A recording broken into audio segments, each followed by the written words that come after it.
کہتے ہیں لاکھوں کا مجمع تھا تو میرے دل میں خیال آیا، میں نے کہا اے اللہ اتنے لوگ آئے ہیں، ان کا حج قبول بھی ہوا ہے کہ نہیں؟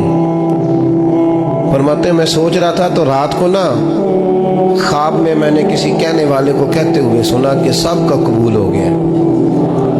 بلخ کا رہنے والا محمد بن ہارون بلخی ہے، اس کا حج قبول نہیں۔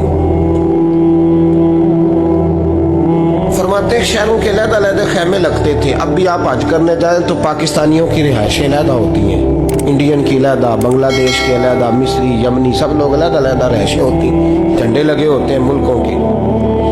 کہتے ہیں میں نے سویرے اٹھ کے ڈھونڈنا شروع کر دیا، ڈھونڈتا ہوں وہ بندہ ملے۔ کہتے ہیں جہاں بلخ شہر کے لوگ رہتے تھے وہاں چلا گیا تو میں نے لوگوں سے پوچھا تم میں محمد بن ہارون بلخی کون ہے؟